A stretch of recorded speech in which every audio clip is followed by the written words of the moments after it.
Bienvenidos a una nueva edición de SEO Talks acá en AmCham. Estoy muy contenta de poder charlar con ustedes sobre innovación.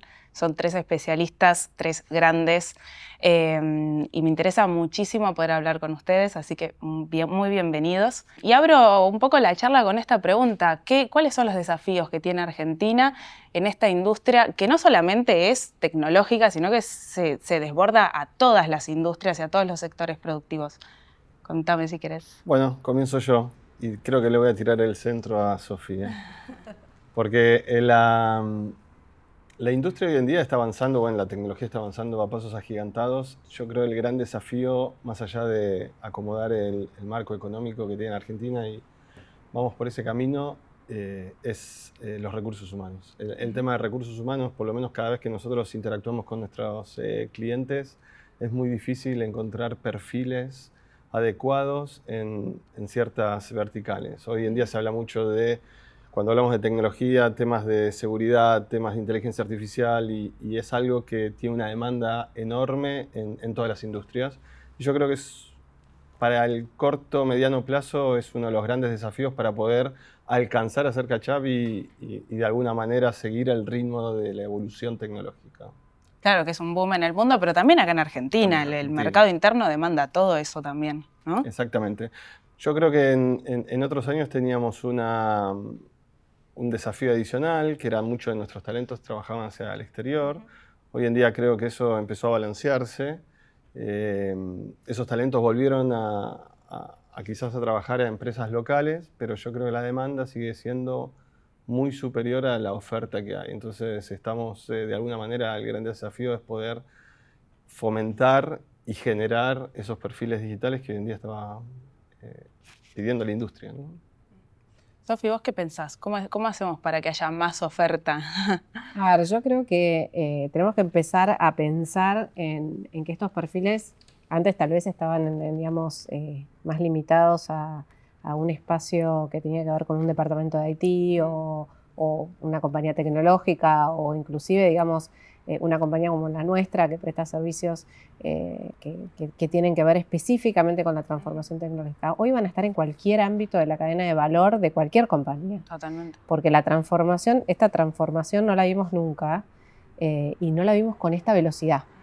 Entonces ese talento va a estar, digamos, en cada una de las partes de la cadena de valor y de cualquier industria, de la agroindustria, lo vas a ver dentro de las compañías. Bueno, ahora con minería, energía, digo, acá en Argentina, minería y energía tiene una demanda terrible porque también es muy complejo la industria en sí y todo aquello que ayuda a simplificar, estimo que será... El mundo habla de competitividad y habla de eficiencia. Entonces ya partamos de la base de eso y la tecnología es un habilitador fundamental para ese tipo de cosas. Entonces el talento que pueda, digamos, no solamente coexistir con la tecnología, sino también saber utilizarla y desarrollarla va a ser la compañía o si querés, el país que tenga ese talento va a ser el que se va a distinguir. Y nosotros tenemos algo que yo siempre, digamos, consideré diferencial. Hace poco vino alguien de otro país y me decía, los argentinos son todos economistas.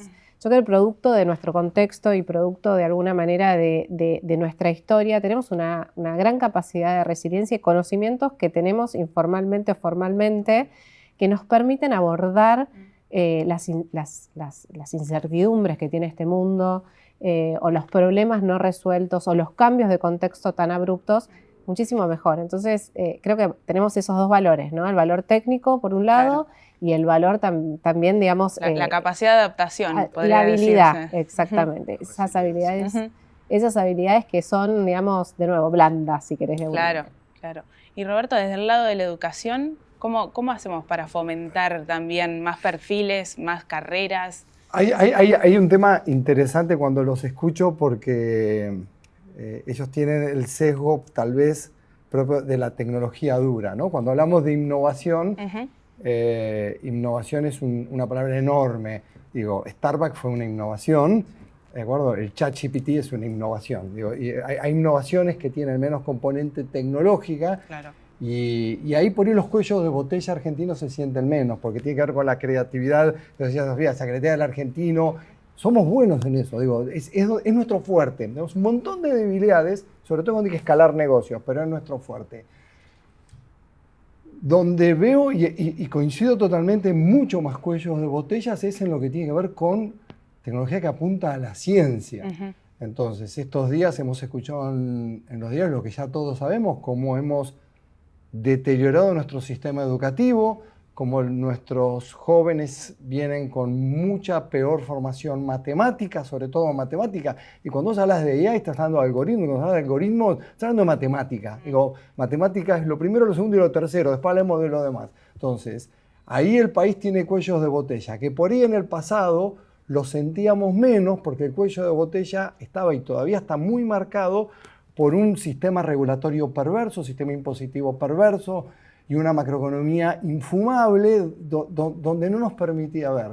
Entonces, lo que estoy escuchando y que están como confirmando es, a medida que el sistema regulatorio se hace un poquito menos caótico y la macroeconomía se estabiliza, todo lo que tenga que ver con talento científico va a emerger como el cuello de botella crítico en esto. A pesar de que de las universidades nosotros estamos observando que hay un aumento en las carreras científicas, lo que tiene que ver con exactas es básicamente las universidades públicas. Pero bueno, en las ingenierías también en las privadas, ese aumento que viene siendo importante, mi sensación es que es absolutamente insuficiente para satisfacer las demandas del sector empresarial. Acá en realidad les pregunto. Sí, a ver, recién mencionabas, y me pareció muy bueno que arrancaste diciendo que es innovación, ¿no? Porque muchas veces la gente tiende a pensar que la innovación es tecnología, y en realidad la tecnología es un habilitador para la innovación, ¿no? Y la innovación tiene que ver con encontrar soluciones, problemas o ideas en un lugar donde no existe y en un contexto que tal vez cambia. Entonces, de alguna manera, yo creo que nuestro país está muy preparado y de hecho tiene ese ejercicio. Tenemos hemos tenido unicornios, o sea, tenemos unicornios, tenemos muchísimos startups que todos los años van evolucionando en un contexto que no era tan friendly, digamos, tan amistoso para que eso se genere. O sea, que imagínate con un contexto en donde la macro está en orden, en donde vienen inversiones, en donde tenemos sectores que van a estar haciendo muchísima atracción, como la minería o la energía o el agro.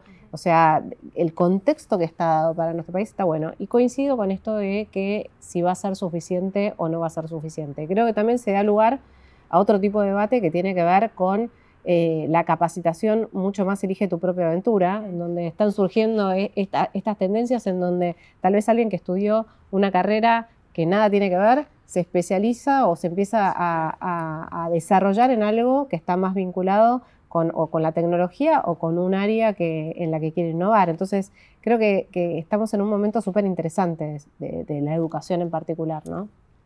Sí, en el que también se necesita mucha más oferta y como siento que tiene que estar más adaptada también al contexto que estamos hablando. Digo, no tampoco quedarse atrás o por ahí con planes de estudio un poco más atrasados, y digo, o ir de la mano también con estas novedades que están saliendo todo el tiempo.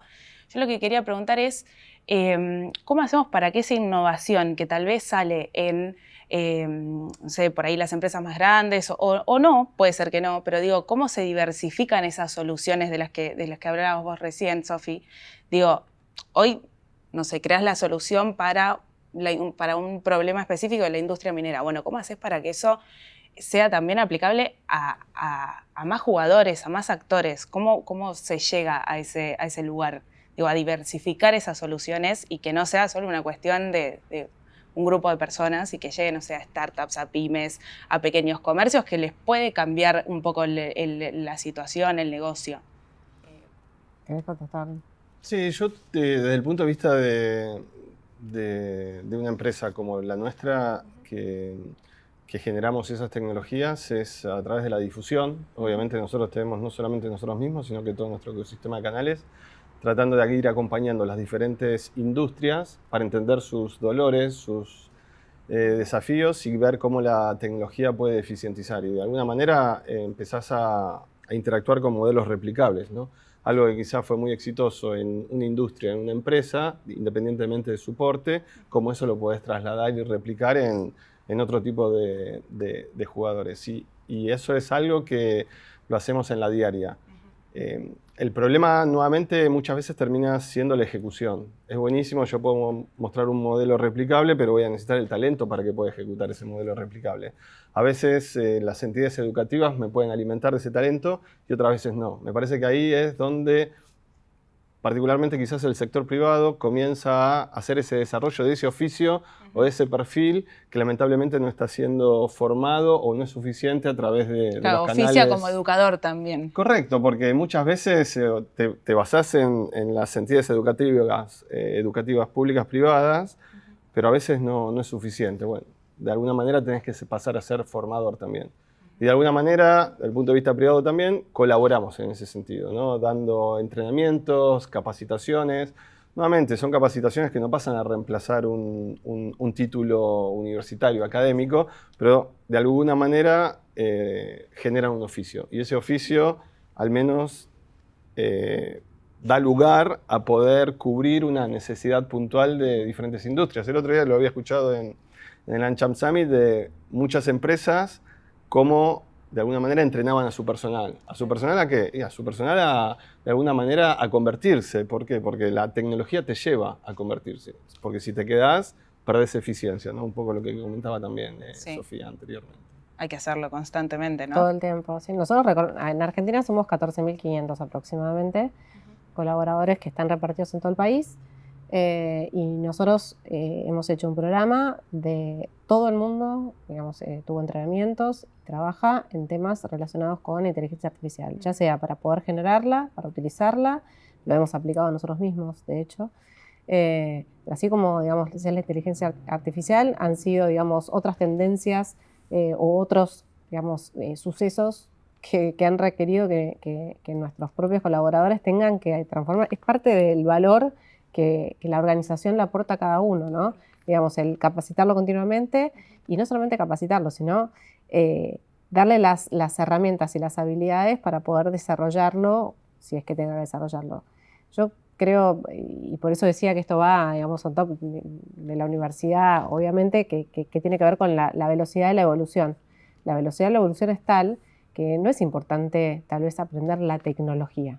Es importante entender cómo desarrollar o cómo trabajar para poder desarrollar o utilizar esa tecnología futuro en la generalidad, ¿no? Después hay gente que estudia específicamente, pero digo, para la generalidad tiene que ver con eso, no tanto porque lo que estudiamos hoy o lo que alguien está estudiando en la universidad hoy, mañana va a ser obsoleto. Sí. Entonces, con esta velocidad, lo importante es que aprendan a trabajar desde cualquier carrera, desde cualquier, digamos, ámbito, entender a cómo trabajar y apoyarse en la tecnología.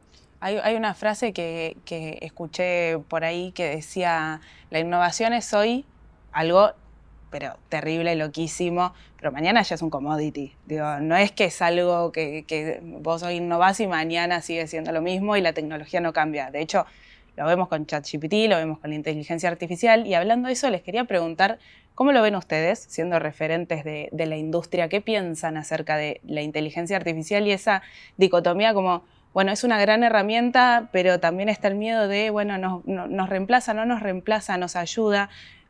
¿Qué piensan acerca de eso? ¿Vos querés contar desde la academia? Sí. Creo que el concepto de copiloto que tanto se puso de moda es lo que mejor ayuda. Tal vez a mí me toca, por profesión, ser siempre ver el vaso medio vacío, pero las limitantes de la inteligencia artificial son brutales. Digo, estamos en ese momento en el cual la innovación nos está dando toda la magia, pero... Bueno, recién hablábamos de la empatía, la inteligencia artificial no tiene empatía. No tiene empatía, parece empatía, Sí, parece empatía, no. De hecho vos le preguntás si te trata bien, te adula, pero técnicamente es un algoritmo que sigue una serie de reglas, la inteligencia artificial generativa por ahí un poco más estocásticas, pero sigue siendo que dado un entrenamiento sigue unas reglas. Es maravilloso, es súper potenciador, estamos recién empezando a ver todo lo que va a potenciar, pero en lo que es abstracción, Me parece que le hemos puesto demasiada expectativa. Hay diferentes ámbitos. Yo te voy a comentar inteligencia artificial desde el punto de vista tecnológico. Nosotros creemos que la inteligencia artificial obviamente no va a reemplazar puestos de trabajo, sí los va a complementar y va a mejorar eficiencia. Algunos ejemplos concretos que tenemos nosotros ahora.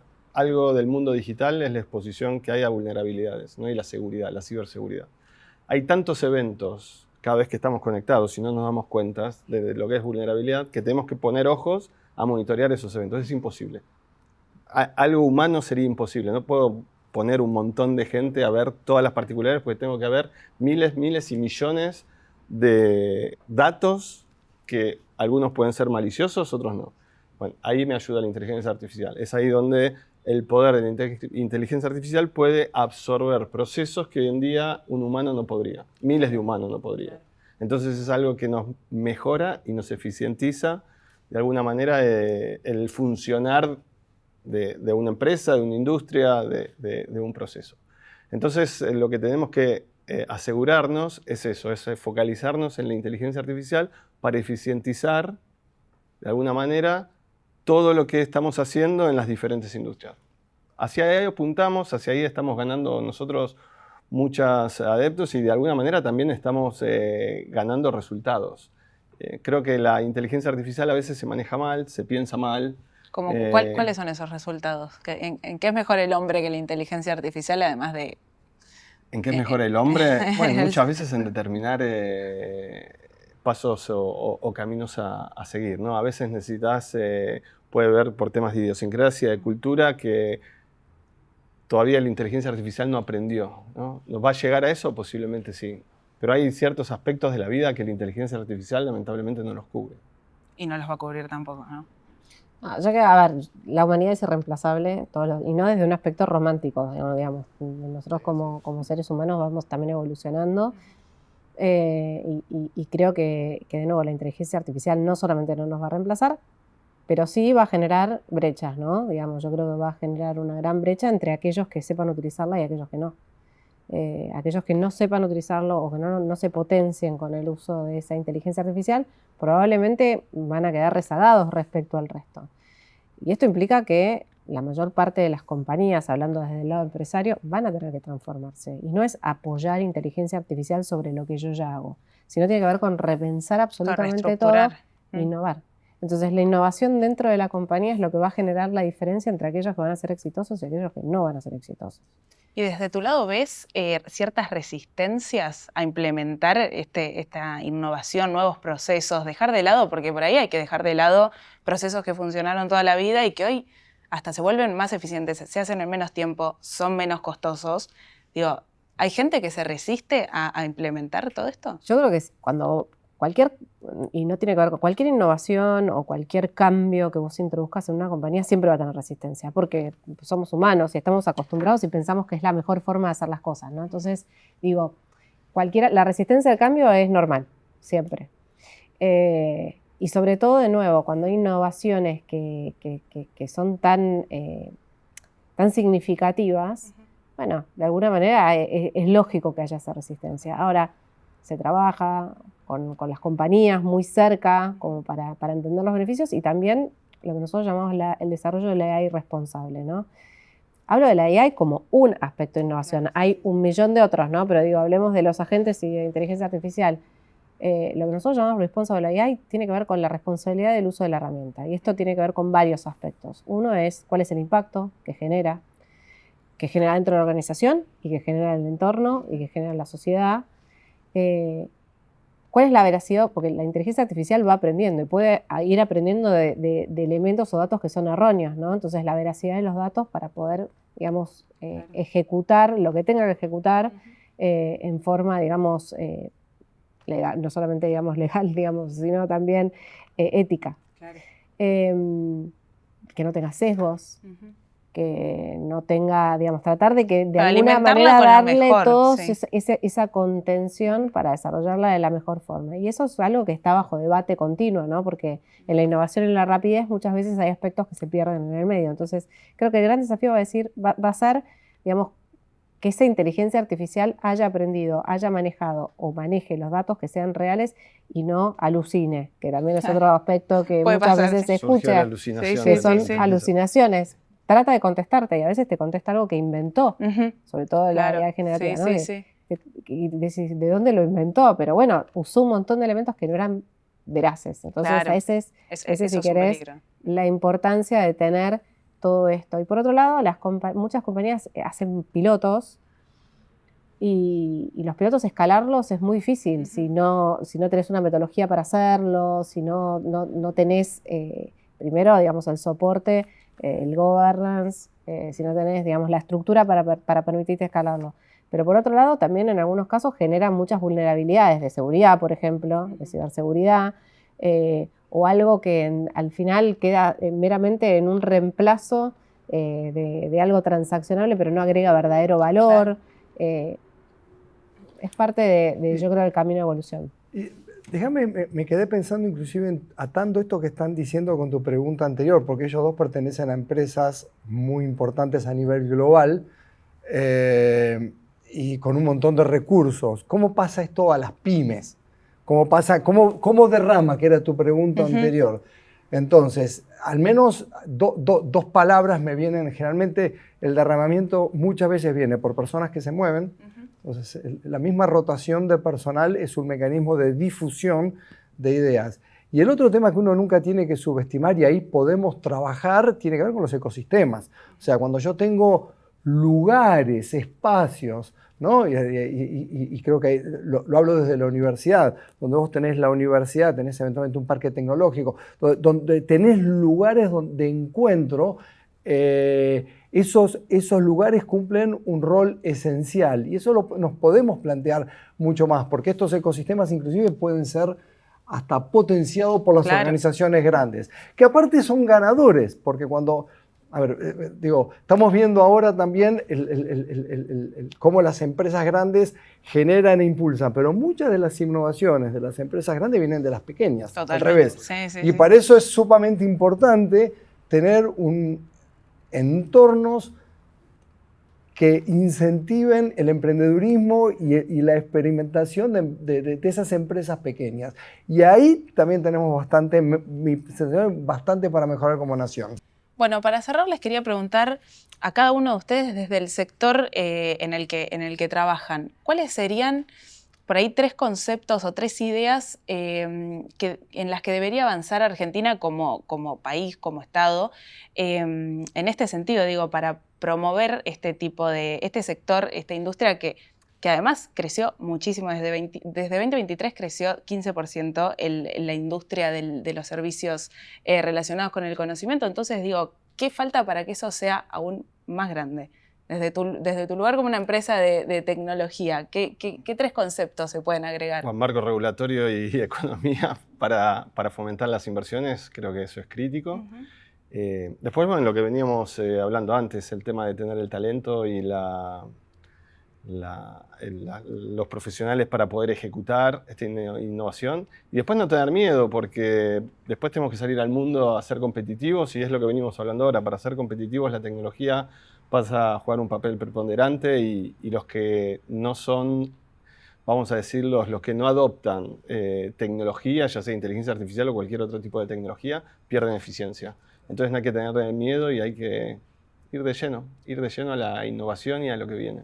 Me gusta, me gusta. Yo creo que coincido con todo lo que decís. Yo creo que teniendo, digamos, la cancha en orden de alguna manera, digamos, con reglas claras y la macro en orden, nosotros somos un país naturalmente innovador. En ese sentido no tengo ninguna duda. Creo que es importante para que como país salgamos adelante, no solamente en el sector de la economía de conocimiento, sino en todos. Tiene que ver con la colaboración.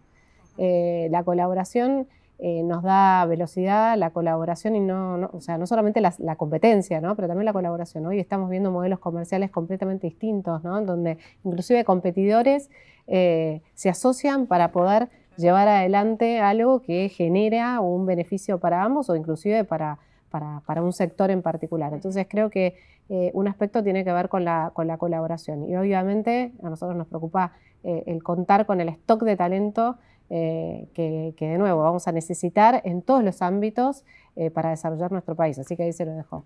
Acá. Yo voy a solo agregar un punto que voy a insistir. La innovación, el desarrollo, el crecimiento es público-privado, es de los dos. Y para mí el elemento central que yo creo que las empresas lo van a aprovechar y lo están aprovechando muy bien, pero se necesita una inversión en ciencia básica. Se necesitan mejores físicos, mejores matemáticos, mejores químicos, más cantidad, porque son los que están en el desarrollo de las ciencias básicas, es ese desarrollo que te permite el metapensamiento, claro. No el pensamiento para aplicar algo, sino el cuestionar vos mismo lo que estás haciendo y abrir muchísimas oportunidades. O sea, quiero decir, un punto, no descuidemos como nación las ciencias básicas. ¿No? Y que se promuevan. Efectivamente. Bueno, muchísimas gracias por todo, por la charla. Me encantó compartir esta charla con ustedes y espero que nos volvamos a encontrar muy pronto. Muchas gracias por el espacio.